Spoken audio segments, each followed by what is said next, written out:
A റഹീമിന്റെ English ഈ അടുത്ത കാലത്ത് ഓർമ്മയുണ്ടോ?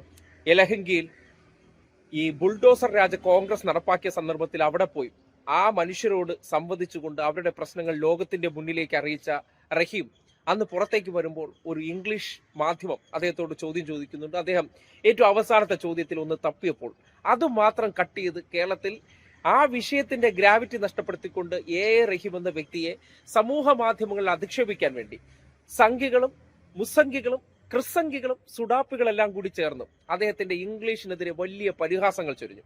ആ പരിഹാസങ്ങൾ ചൊരിഞ്ഞവരുടെ മുന്നിലേക്ക് അന്ന് പരിഹസിക്കുന്നവരുടെ പട്ടികയിൽ ഉണ്ടോ എന്നറിയില്ല. എന്നിരുന്നാലും ഈ സംഘികളുടെയൊക്കെ സൂപ്പർ സ്റ്റാർ ആയിട്ടുള്ള ഒരു വനിതാരത്നം ഏത് സുജയ പാർവതി കഴിഞ്ഞ ദിവസം ബിഗ് ടിവിയുടെ ഫ്ലോറിൽ നിന്ന് സംസാരിക്കുന്ന സന്ദർഭത്തിൽ ഇതുപോലെ ഇംഗ്ലീഷ് ഒന്ന് മൊഴിഞ്ഞു. നോക്കി. Thank you, sir. It's really much respectful. I don't know how to describe it. So thank you thank you, sir.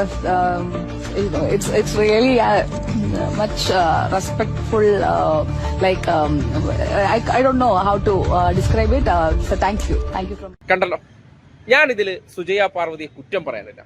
I am also this type of English എന്ന് വേണമെങ്കിൽ പറയാം. കാര്യം ഇതുപോലെ സംസാരിക്കുമ്പോൾ ചിലയിടങ്ങളിലൊക്കെ വേർഡ് മിസ്സിംഗ് ആയിട്ട്, കാര്യം നമ്മുടെ വൊക്കാബുലറിയോ അല്ലെങ്കിൽ നമ്മൾ റെഗുലർലി ഇംഗ്ലീഷ് യൂസ് ചെയ്യാത്ത ഞാൻ റെഗുലർലി ഇംഗ്ലീഷ് യൂസ് ചെയ്യാത്ത ഒരാളായതുകൊണ്ട് തന്നെ ഇംഗ്ലീഷ് സംസാരിക്കാൻ അറിയാമെങ്കിലും ചിലയിടങ്ങളിലൊക്കെ ഈ വേർഡ് മിസ്സിങ്ങിന്റെ ഒരു പ്രശ്നം, അത് കണ്ടിന്യൂസ്ലി യൂസ് ചെയ്ത് കഴിഞ്ഞാൽ ആ ഫ്ലോ ഉണ്ടാകുന്നതേ ഉള്ളൂ.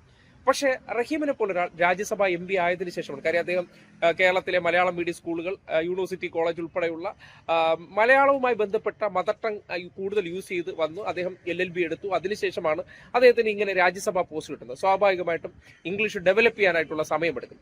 അതിനിടയിൽ പലപ്പോഴും അദ്ദേഹം ഇത് അവതരിപ്പിക്കാൻ ശ്രമിച്ച സന്ദർഭത്തിൽ അദ്ദേഹം പാർലമെന്റിലൊക്കെ മികച്ച രീതിയിൽ അത് നോട്ട് ചെയ്തുകൊണ്ട് പോയിട്ട് അവതരിപ്പിച്ചിട്ടുണ്ട്. അവിടങ്ങളിലൊന്നും വലിയ പ്രശ്നം വന്നിട്ടില്ല. പക്ഷേ ഈ യലഹങ്കയിൽ ഉണ്ടായ സംഭവം, ആ ഇംഗ്ലീഷ് മിസ്സിംഗ് ഉണ്ടാകുമ്പോൾ ഇത് ലോകത്താർക്ക് സംഭവിക്കാത്ത മിസ്റ്റേക്കാണ് എന്ന നിലയിൽ അധിക്ഷേപിക്കുമ്പോൾ നിങ്ങളുടെ അപ്പോസ്തലയായിട്ടുള്ള സുജയ പാർവതിക്ക് ഇത് സംഭവിച്ചു.